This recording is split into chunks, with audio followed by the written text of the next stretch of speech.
Čera igra. Let Loose dan danas ne radi kako. Pa naravno da ne radi, ali koliko ljudi ti je na serveru za Hell Let Loose? Koliko? Ta igra nešto failovala žestoko. Ne može biti 10 sigurno na 10. Imaš sigurno 20 do 40 igrača na serveru. 64 ako ne. A koliko imaš u Huntu, već 7 godina imaš 12 igrača na serveru, a igra laguje za sve. Ne znam šta ti kažem. Davao sam šansu jedno 5 puta Let. Ja nisam ni jednom, ja sam jednom probao, malo odigrao i obrisao. Svaki put popizdi mi da instaliram. Pa zašto si uopšte pokušao? To je pitanje bolje. A kako ćeš da znaš ako ne probaš, moraš da probaš. Pa dobro, ali posle nekog vremena prestaneš da pokušavaš. Toliko dobra ideja u igri, toliko sve dobro zamišljeno i toliko govnjivo radi da je to strašno. Radije bi... Hoćeš da kažeš da je izvedba loša? Igrao onaj Sonzu. Ma i Sonzu isto. Nije. Malo ima igrača, ali jako je dobar osjećaj toga, taj trench combat, rovovske borbe.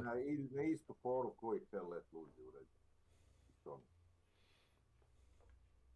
Ja bih ti pre rekao da je stariji malo taj Verdun.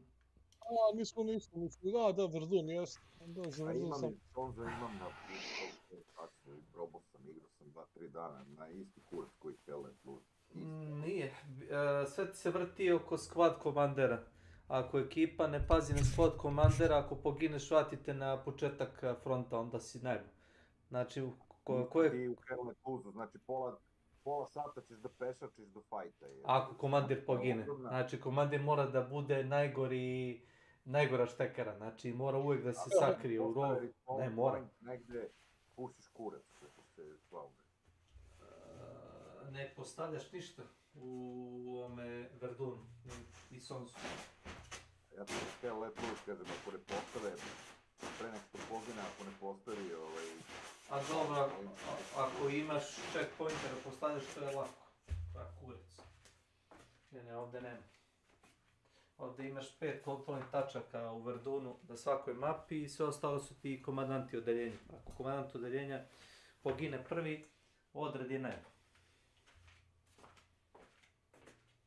Tako da kažem da si ja uvijek igrao komandant.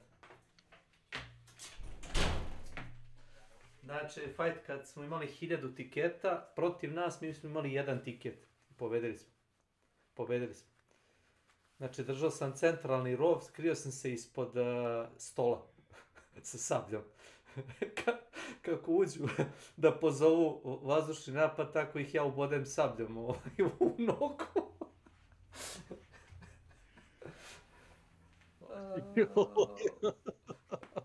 Osim ja ti kažem, čekaj ti to sad tek sad... Zašto te stvari rade? 1000 tiketa smo imali, znači trebalo je, to jest ne, mi smo imali 1, oni su imali 1000 i dogurali smo ih do 0, ostao nam 1 tiket bio. A tiket gubiš samo kad držiš više kontrolnih tačaka, killovi nemaju veze, možeš da imaš 1000 smrti, nema veze. Nije kao Battlefield, zato je bolje. Dok god držiš više od pola mape, dobijaš ili gubiš tikete. I mi smo držali, dobrih 10 minuta smo držali, znači 3 kontrolne tačke, nismo mogli ih uzmati. Ti što se ja bio na centralno, ovi momci su svi ostali išli na druge dve. Ja sam držao jednu, oni su držali sve ostalo. I ovi nisu mogli da se probiju nigde. 10 minuta. Najbolje partije koju sam odigrao tome. Ne zato što smo pobedili, ne zato što je bilo glupo, razumeš, to je bilo ono kao tipa 1 tiket do poraza. Dobro, brate, igrali ste na mehaniku i to je to. Ali da smo igrali Battlefield ili tako neku igru, davno je bilo gotovo, jer tamo svaki kill te gura ka porazu. Ne možeš da ješ objektiv, dovoljno je samo da... Zato je bolje od tih čiterskih igara, znaš. Jer moraš fizički da budeš na checkpointu da ga braniš, ili da budeš u okolini. S.W.Frost is now live streaming Warhammer Dark Tide digital artist in Sunday but overlept G's. Pozdrav ja da izem neki kurac pa da spavam. Ja ću da ručim tvoj. Jesmane. Oj. Ajde, čao. Ajde vremena, pogledaj sad klip. Hoću da uzem do 1 town pa ću polako u 100. Ti tu malo iznad, jer... Našao sam ga, pripremio ga. Čujemo se kasnije, ljudovi. Odbijat.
Idemo da sličice. Idemo da sličice. Ajde.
Ajde.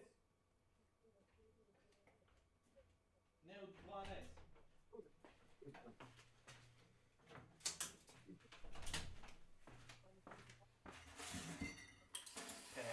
Bote, star čovjek lud.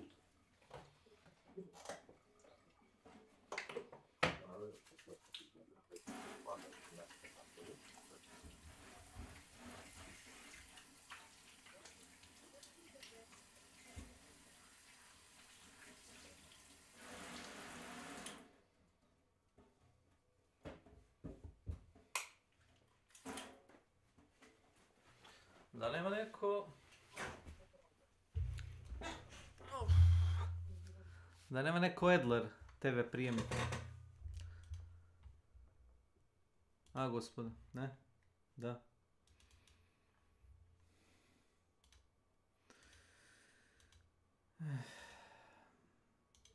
A completely different.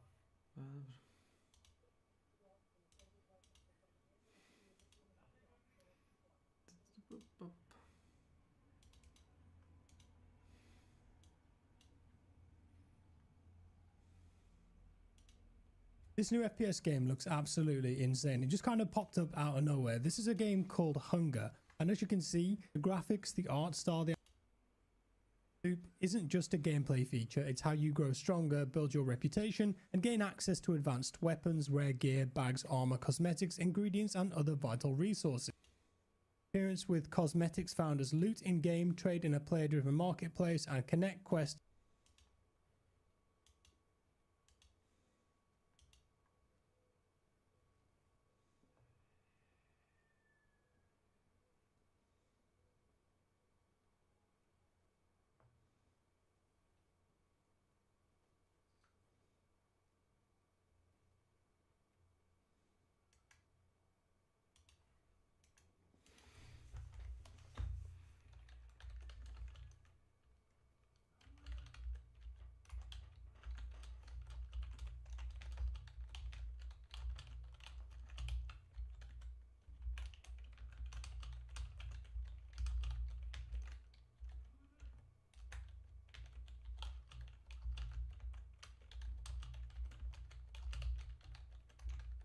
Huh.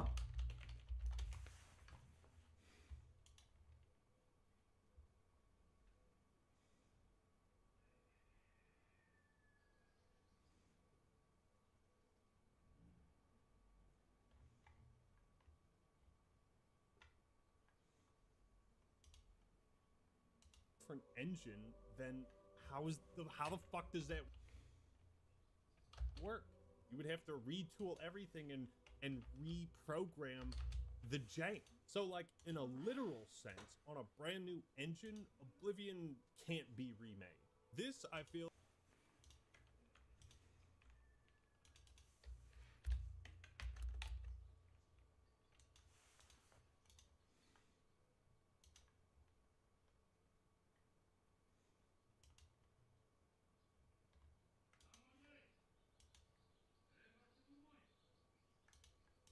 is still a true statement. Oblivion could not have been remade on a new engine, and that's why they didn't. I honestly didn't expect Bethesda and Virtuous to have such a deep understanding of why Oblivion is so great, but they must have been asking these questions behind the scenes when they were developing it. But the solution they came up with is perfect. It's easier to create a fucking monstrosity than it is to make a character that looks somewhat normal. And how would that even work? If they're making a new Oblivion, you wouldn't want the character creator to look like fucking dog shit, right? But that's also part of the charm. How are you gonna recreate this character creator?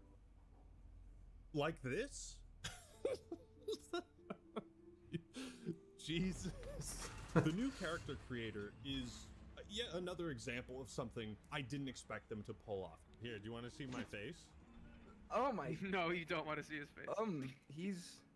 Look, he's always smiling. It's a face a mother should have swallowed.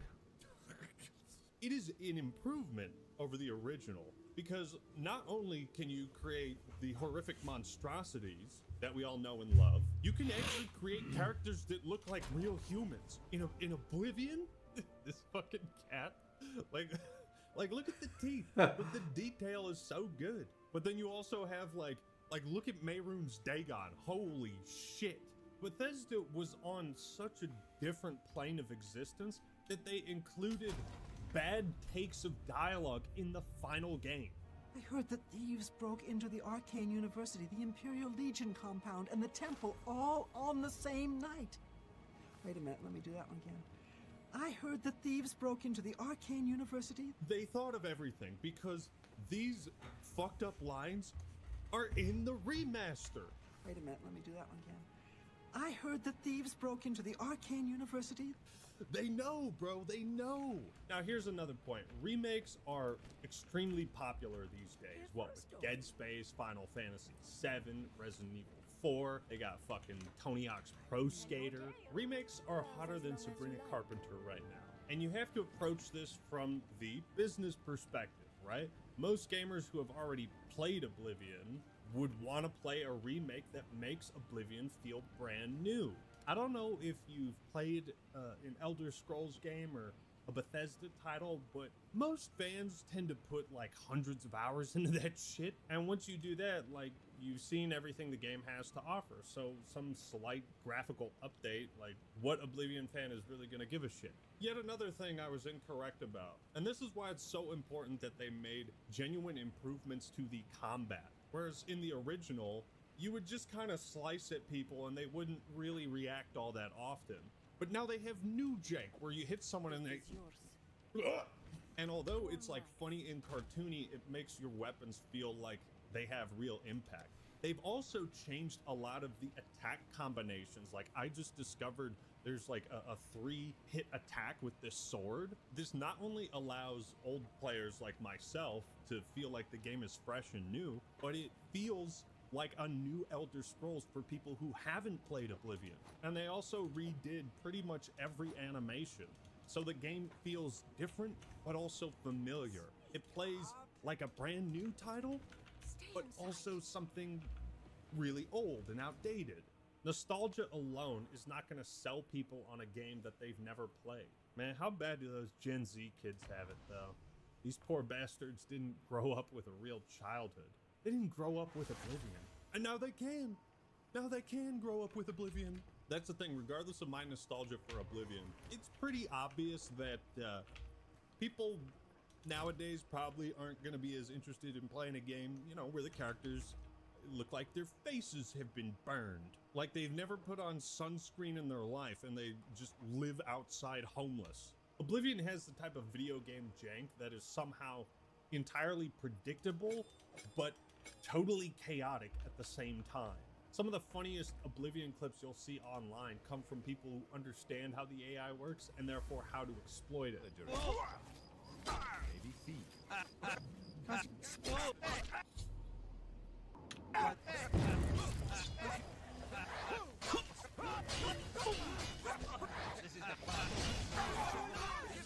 Are you confused? This is the type of shit I'm talking about when I say you can't remake Oblivion, at least not in the way that it was. You can't deliver on this type of unintentional comedy. It's so Jover for me. I've never been more wrong. People are literally remaking viral clips, like Bacon, one of my favorite channels, and also Elder Murr. If you love this type of Oblivion sense of humor, check these guys out and make sure you subscribe to them. Not to mention, how the fuck are they gonna handle the voice actors, right? If this is a remake, you know, voice actors aren't something you can just easily replace. And it turns out they didn't replace voice actors. They added a few new ones. Stop! You violated the law. Pay the court a fine or serve your sentence. Your stolen goods are now forfeit. One of my favorite comments on an Oblivion video is, it was a bold decision for Bethesda to hire exactly 3 voice actors for this game. Oh, hello. How are you today? I've been better. How about you? I've been better.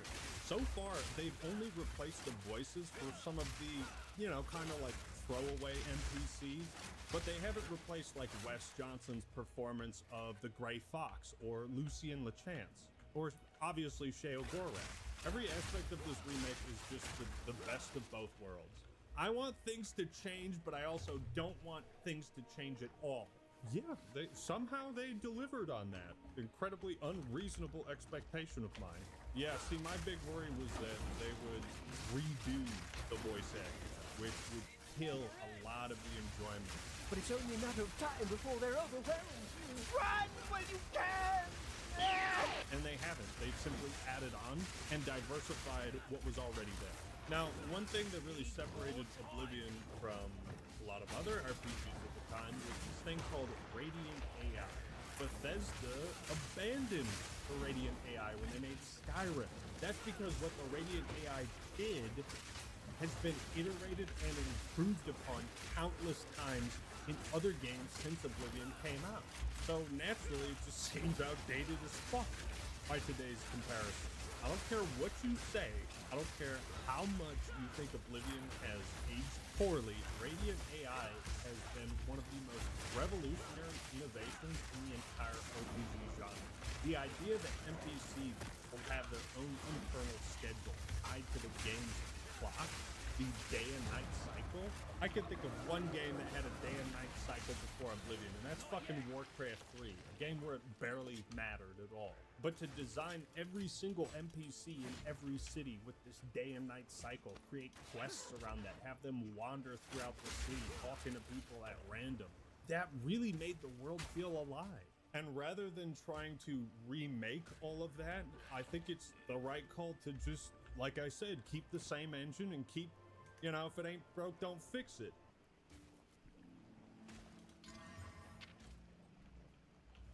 I hate books. The Oblivion remaster / remake is essentially a fresh coat of paint on a classic muscle car. You know, that car's never gonna go out of style.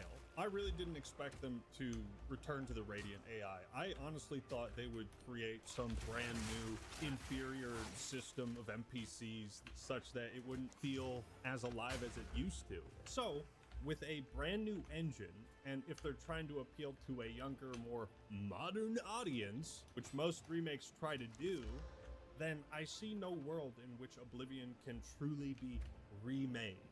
I'm happy to live in that world. I can't tell you how impressed I really am by this remaster. And I am so happy that I have never been more wrong about something in my entire life.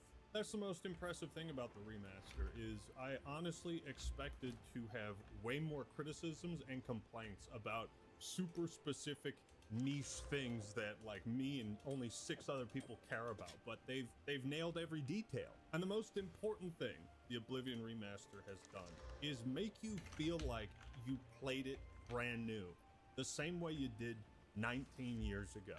That was the goal. That was the vision of Todd Howard and his team, and they delivered on it.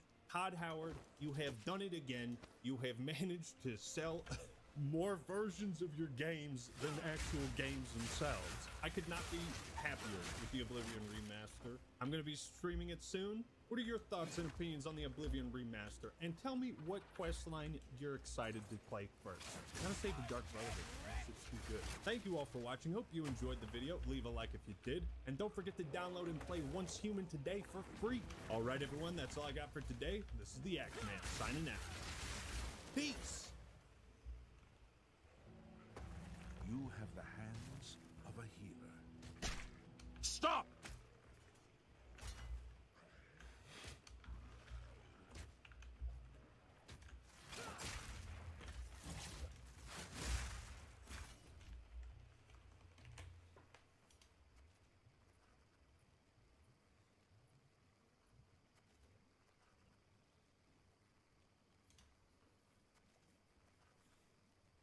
Hey folks, this is Riker, and is Last Epoch too easy? That's the question. Light bump in peak concurrent player counts. We hit a bit over 150,000. I did expect things to go a little higher than that, but nonetheless, good numbers.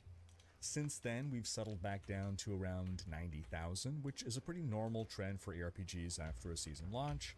It's comparable to the drop we see in Path of Exile after 1 week. And we'll come back to this in a bit. Now, as we said, there's been a lot of chatter about difficulty lately. Some players are complaining that the game is too easy, that getting to level 100 shouldn't happen in a day, for crazy blasters at least. But not everyone agrees. In fact, a lot of players love that Last Epoch doesn't feel like a second job. I think it's good that we have different ARPGs that cater to different audiences. PoE is the ARPG for real grinders. Last Epoch doesn't have to become PoE, and PoE 2 doesn't have to become Last Epoch either. Is Last Epoch a game that the grinders will be done with rather quickly? Yeah, possibly, but I see a lot of people reporting in saying they have busy lives and they want to be able to fully enjoy an ARPG without needing to devote 20+ hours a week to gaming. And I'm going to avoid using the term casual here, because I think that Last Epoch offers a degree of depth and complexity that non-casual players can really enjoy. I would not say that Last Epoch is catered to more casual players, but rather to players who don't have either the ability or desire to spend 5 hours a day playing the game. Even then though, things really do ramp up once you're into the meat of the endgame. But you can feel content and fulfilled before you reach that point. Thanks to Last Epoch's pace and various systems like the Circle of Fortune for target farming gear, it actually feels realistic and achievable for an average gamer to build up multiple characters. So, is Last Epoch too easy? Well, whether it is or it isn't, a roughly 30% drop-off in players after a week is, again, comparable to Path of Exile, which is not too easy. So, it doesn't really matter if it's too easy, if it has the same retention as a game that is not too easy, right? Now, maybe you can argue that retention would be even better if it wasn't too easy. Maybe all the blasters are the 30% who are done with the game and have fallen off. But we can counter-argue, maybe if we made it harder, then we would keep the blasters but lose the people who don't have the time to devote to the game.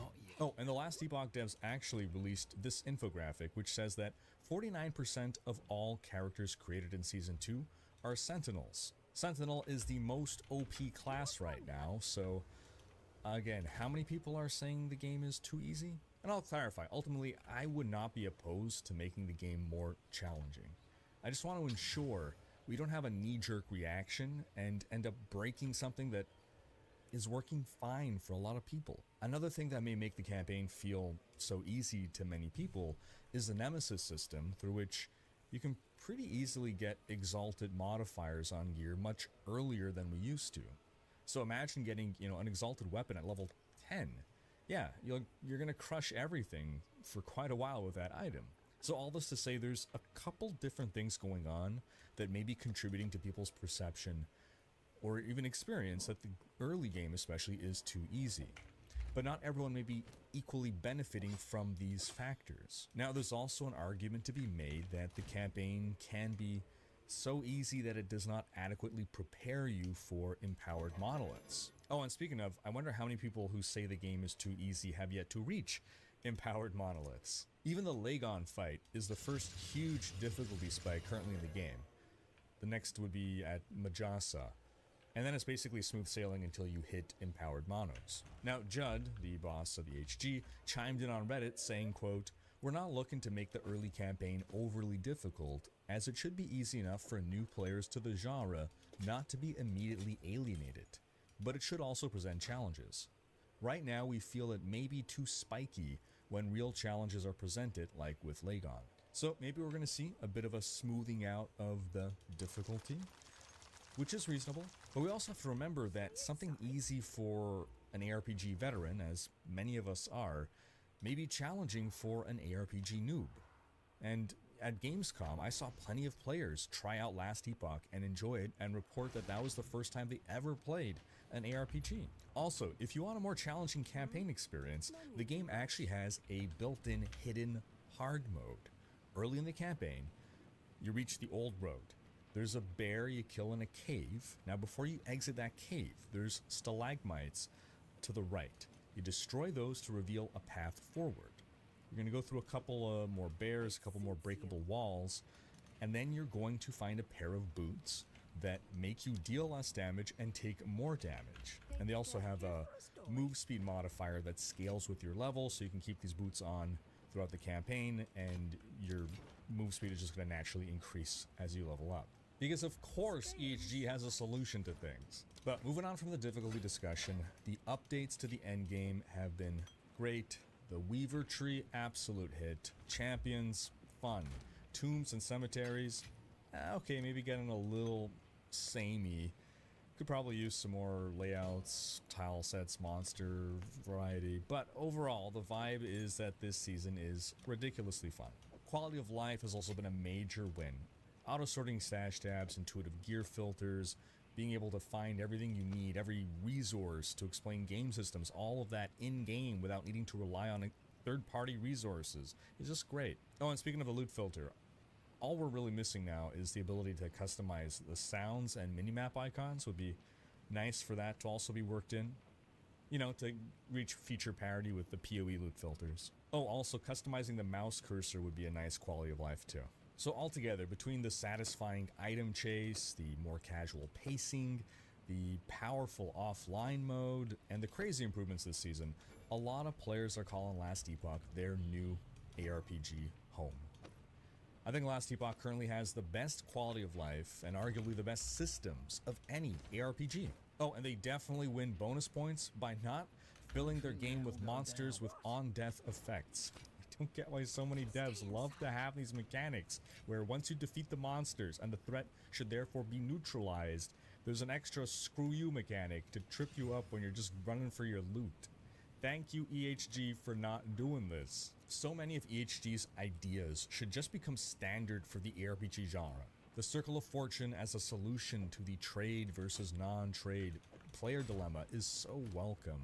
It doesn't make non-trade players feel pressured to have to engage in trade if we dislike trade. Even trade players want to sometimes take a break and not feel like they have to go really hard, go ham at season launch, or fall behind in the game's trade economy. Then you got loot lizards that are so great, and letting us spec out our Weaver Tree to get even more loot lizards is great. Also, loot lizards are less stressful than treasure goblins because they'll only escape if they haven't been damaged for 20 seconds, which is effectively an eternity in an ARPG. And especially since you only need to damage them like once, just hit them once to reset that 20-second timer. So that just makes getting those loot lizard shrines so much better, because if you didn't have a blasting build in Diablo 3, you may lose some goblins before you can track them all down, which is always kind of a feels bad moment. Even though you got that big exciting, you know, oh, all these goblins are spawning, if even one gets away, there's always that kind of like, yeah, I screwed up. Now, we had this week a surprise server maintenance drop, rolled out a patch with over 130 fixes and improvements. We got little warning for it, but hey, at least thanks to true offline mode, about 20,000 people could keep playing anyway. Now, it seems the reason it was so abrupt was because an exploit had just emerged and they wanted to deal with that ASAP. But folks, how are you feeling now, 1 week into Season 2 of Last Epoch? Do you think the pacing is just right? Do you hope to see a little bit more challenge down the road? Let me know in the comments. Moving on to some Diablo news. I previously expressed that I suspected D4 would launch on Switch 2, since D3 launched on Switch. I no longer believe that will happen, at least at the launch of Switch 2, after some comments that Diablo boss Rod Ferguson made in an interview on Gamertag Radio. He said, quote, "It's nice the Switch 2 has the performance that can run a game like Diablo 4. So yeah, it's something to look at for sure.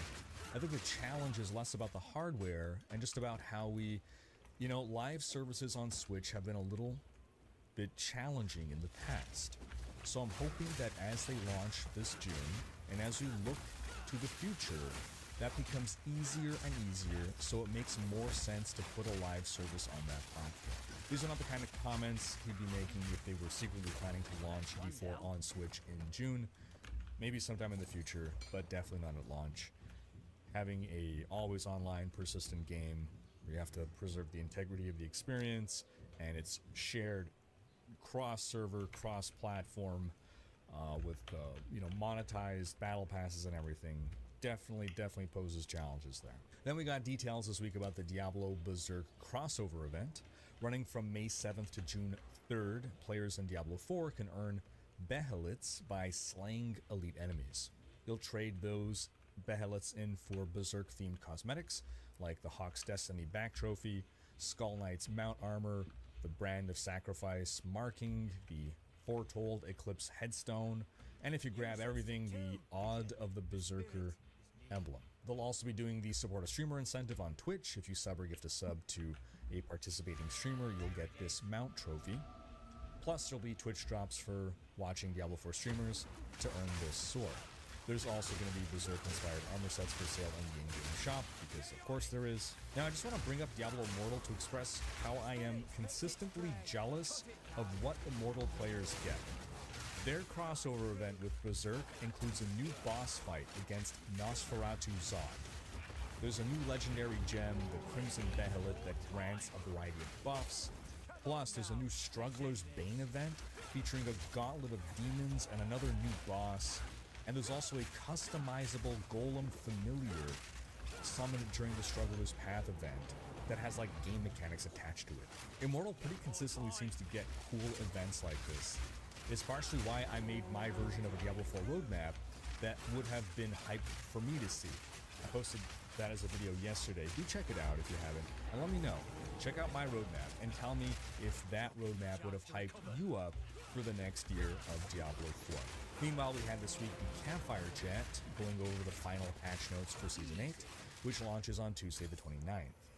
Boss powers were totally dominating on PTR, now they're being toned down for launch. Also, difficulty in general is being toned down relative to PTR and will land somewhere between Season 7 difficulty and Season 8 PTR difficulty, and that includes the leveling speed. But my favorite change, conduit shrines are being removed from the game. They plan to bring them back in the future once they have changed them into something more fun, but at least in the interim they are gone. Goodbye to cursed shrines. You can check out my summary video for the full details on what's coming in Season 8, Belial's Return, and this handy infographic gives a summary of the tentpoles. Now, we also learned details this week about the Reliquaries, which is the new Battle Pass system. Again, I covered the explanation of the system in my summary video, but one thing that was learned by digging into the numbers is exactly how the monetization of it works out. So, previously, with a Battle Pass, you would pay 1,000 platinum to get it. And in that Battle Pass that you paid for, you can earn back 700 platinum. With the new system, the Battle Pass is broken down into 4 reliquaries. Each reliquary is basically just a set of cosmetics that you can earn. Now, there's 1 free reliquary and 3 paid ones. You can buy all the paid ones either separately or as a bundle for 1,000 platinum. So the price to get the full Battle Pass remains 1,000 platinum. However, in the free reliquary, you can now earn 200 platinum, and there's no additional platinum that you get in the paid reliquaries. So depending on what kind of player you are, this is either a good thing or a bad thing. If you never spent a dime on battle passes, then hey, you will now be getting 200 free platinum every season. Meaning after 5 seasons, you can buy a full reliquary bundle, or every season you can buy the cheapest reliquary, which is 200 platinum. However, if you bought the battle pass for 1,000 platinum every season, then this is a nerf. Previously, buying the battle pass would give you enough platinum to get a free battle pass every 3rd season. Now it's going to be every 6th season. Now, I will say I'm glad that they put platinum in the free reliquary. I think it's good to give dedicated players, people who have more, time than money, the ability to get some of these cosmetics. But I can also understand paying customers now feeling like they're getting less value out of the 1,000 platinum packages. But what do you folks think about the monetization change? Sound off in the comments. Now in some quick Path of Exile news, as in Path of Exile 1, 3.26 is still on track for a June release. No delays yet, hopefully. The Freesty event ended, no extension as people had asked for. However, to soften the blow a little, they're dropping 15 private league templates for free starting next week. These templates will be unmodifiable, but they'll offer a bunch of cool options like alternate ascendancies, the idols system, shifting stones mixed with Atlas Invasion, even some gauntlet-style challenges if you're feeling particularly masochistic.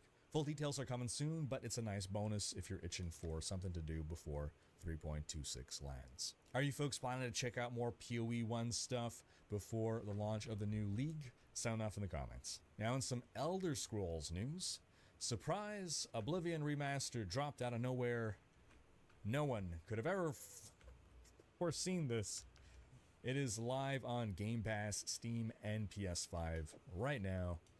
And calling this a simple remaster is a massive understatement. This is way beyond a texture upgrade. We're talking new combat animations with proper hit feedback, a sprinting system, reworked third-person view modeled after Starfield, brand new voice acting mixed in with original voice acting. Every race, for instance, now has its own distinct voice. But don't worry, iconic voice lines like "Stop right there, criminal scum" are still alive and well in all their delightful memery. The leveling system is now a fusion of Oblivion and Skyrim. Now you gain experience naturally via skill increases, and then you assign stat points when you level up. A massive quality of life upgrade without losing the soul of the original game. They also remade every single model and texture by hand, touched up the visual and sound effects, and somehow kept the entire vibe of Oblivion intact. It still got its awkward moments, it's still weird in all the best ways, but now it actually looks and feels amazing to play in 2025. All this runs on Unreal Engine 5 for graphics, while the original gameplay systems are still under the hood. So it's the old engine running the game logic that's then, instead of being rendered by that engine, it gets sent out to be rendered on the Unreal Engine. Similar to Diablo 2 Resurrected, where they just built a layer of new graphics on top, but it's the old engine running the game logic underneath. Now, Bethesda said that mods, officially speaking, are not supported. But what that really means is they are saying, mod at your own risk, don't come crying to us if you break something. The original 2006 mod tools should still work to some degree.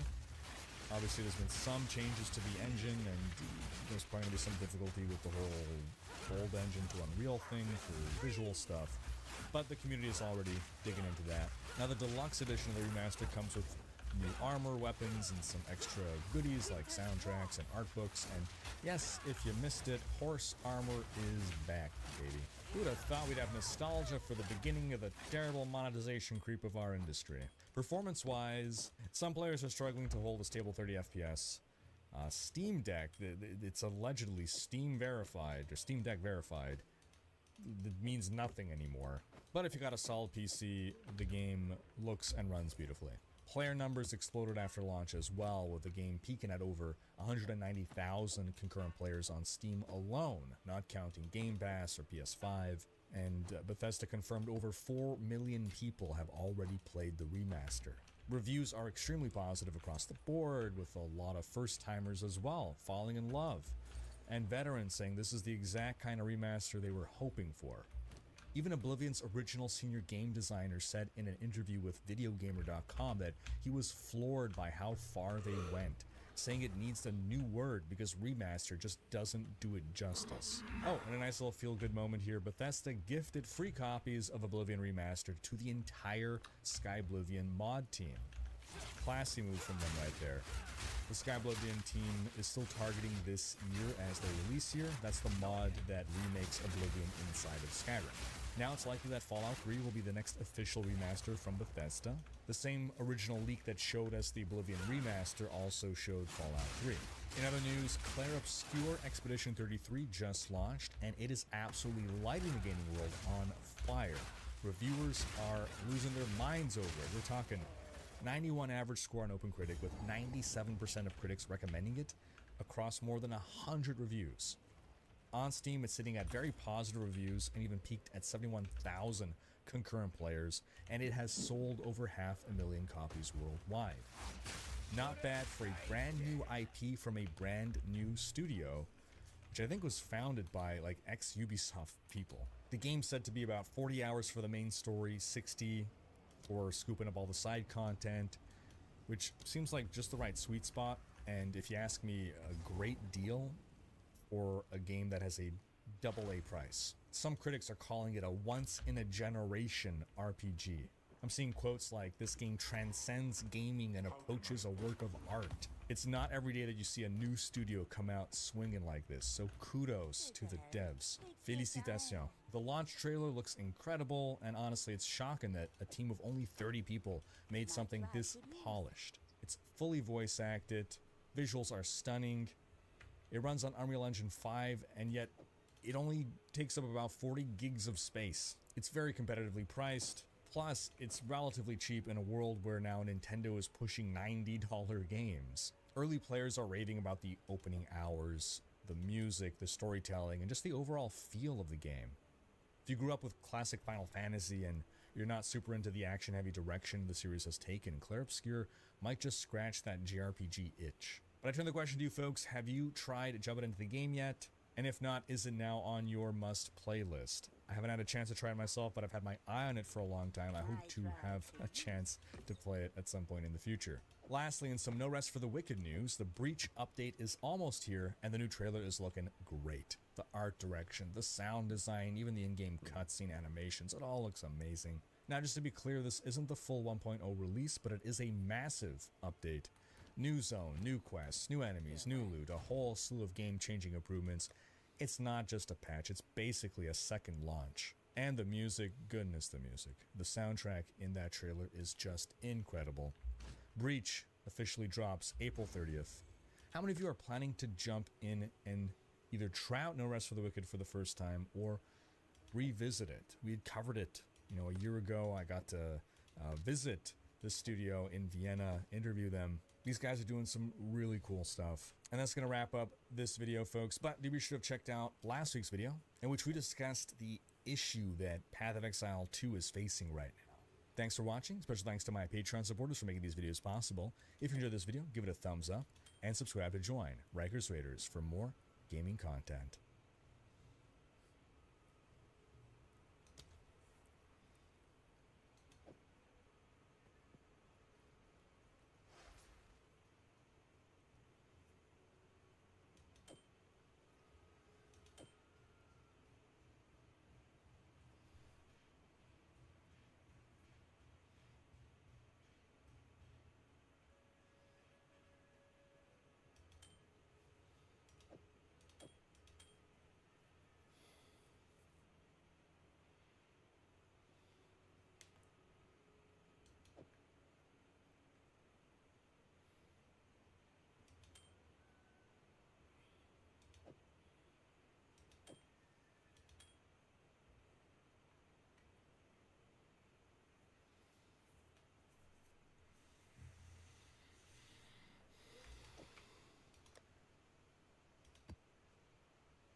It's a tale as old as time.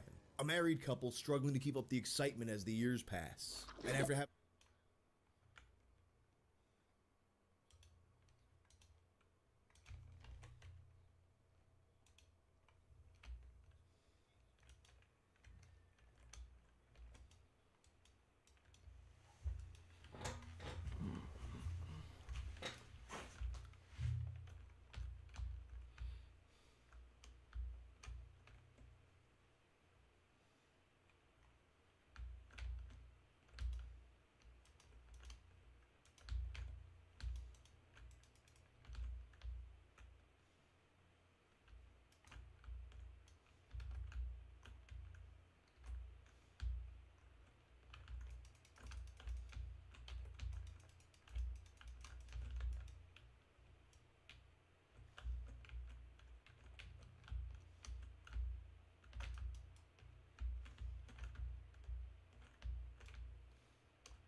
Zdravo. Hmm.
Gdje se snima?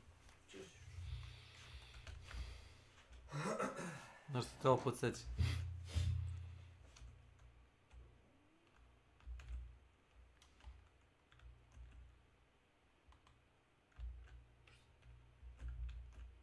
Ne gorila, gorila mi je pet, a ovo mi je... A, kao čukovo. A fore što nemaš movement penalty, znaš, kad gađaš. Znaš?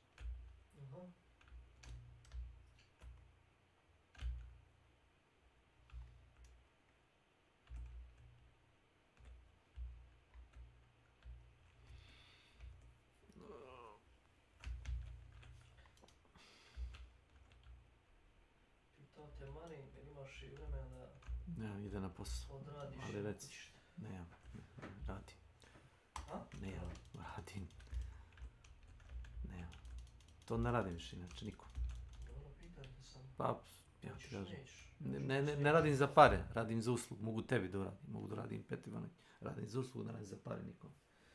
Više to ne radim. Ako te hoćeš baš to da uradiš, znači ti dva flasha, imaš na jednom Windows 8, na drugom Windows 10, pa instaliraj sam. Ali ja ne radim to. Nemam potrebe.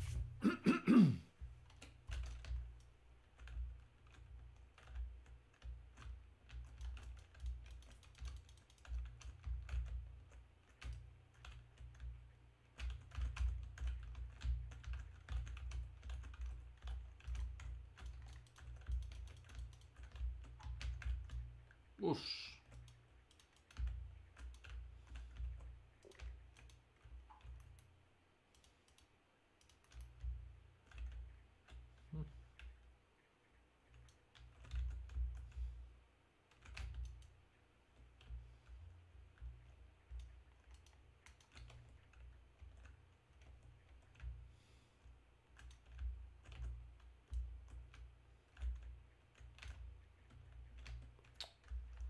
Vidio.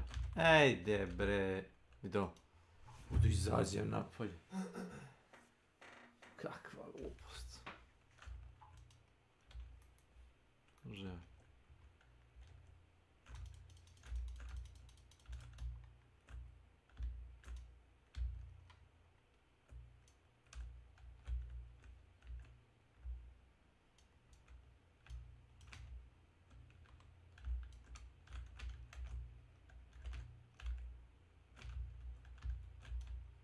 Briga vedo.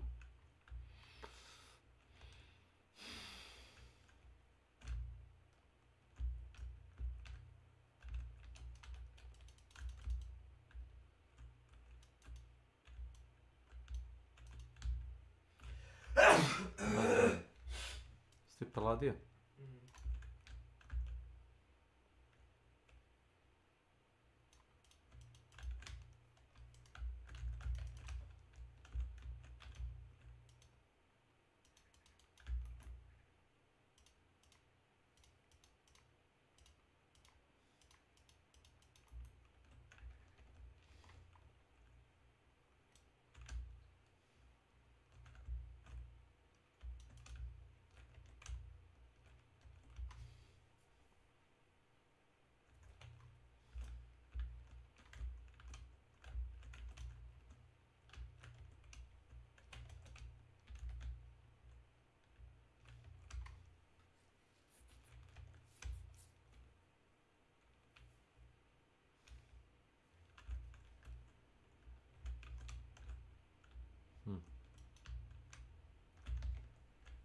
Sure.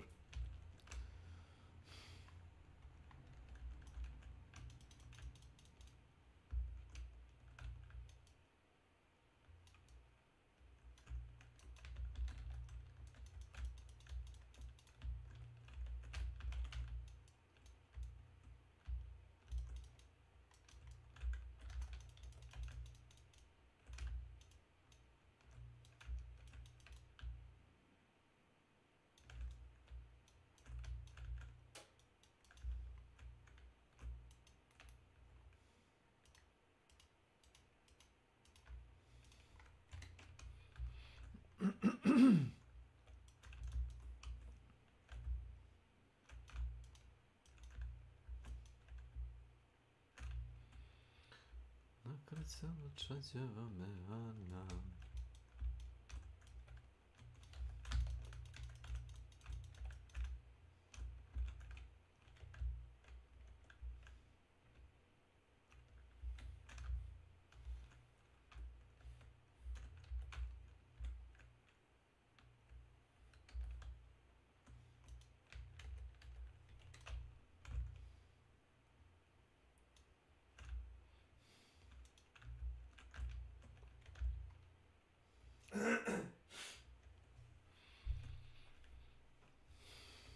Ste gledali sinoć neku animu?